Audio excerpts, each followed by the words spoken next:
Saint Teresa of Avila, born in 1515 in Gotarendura, Spain, is the first female doctor of the Church, a Carmelite saint, a mystic, an unsurpassed teacher, and a great spiritual writer.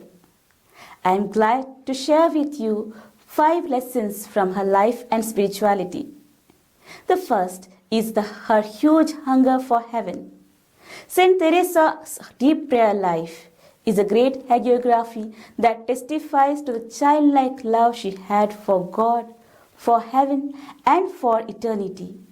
And that love still radiated in her life as she went on attaining the great heights of holiness in spirituality. The second lesson is about the art and about the importance of prayer and spiritual life. Saint Teresa is the doctor of the Church precisely because, along with her fellow Carmelites, Saint John of the Cross, she is one of the most important cartographers of the interior life in the history of the Church. Saint Teresa uses vivid writing skill and the image of the interior castle with 7 mansions, each containing many rooms, to communicate to us the deep truths about spiritual life. She invites all her Carmelite sisters and others to go through these stages of progress in spiritual life and open up themselves more to the works of the Holy Spirit.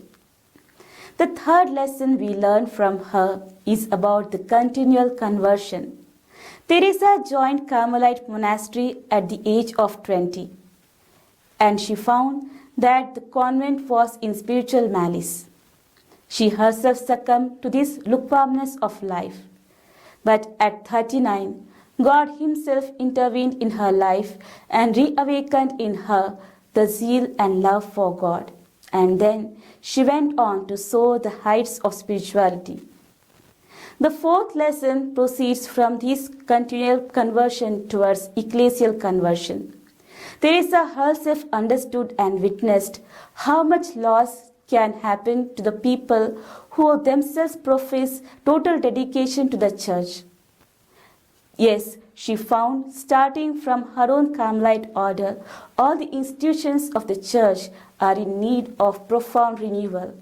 And then she went on to become an instrument of reform in the Carmelite order and through them to the whole Church.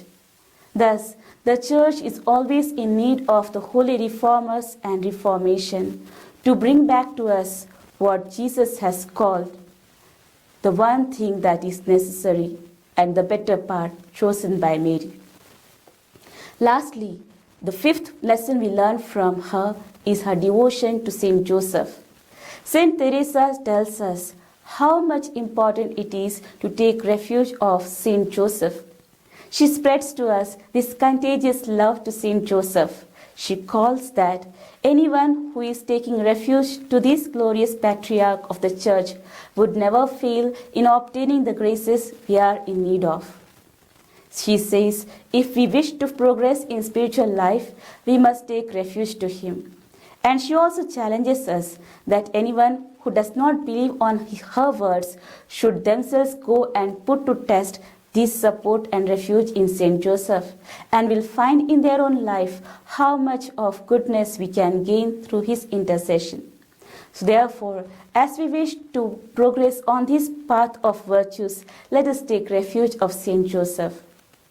Dear friends, as we mark the feast of Saint Teresa of Avila, let us seek her intercession that we may share in her huge hunger for heaven, and pray for our own growth in prayer, for the conversion of the ecclesial church, and pray together with Saint Joseph for the universal church.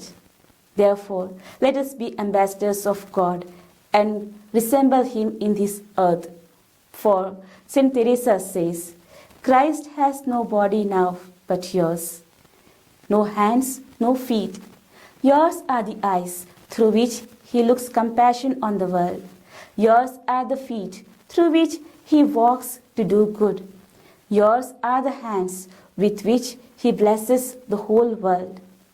Christ has no body on this earth now but yours. Yours are the hands, yours are the feet, You are the body of the church. So let us become part of the church by resembling God in this world through our life and prayers. Thank you.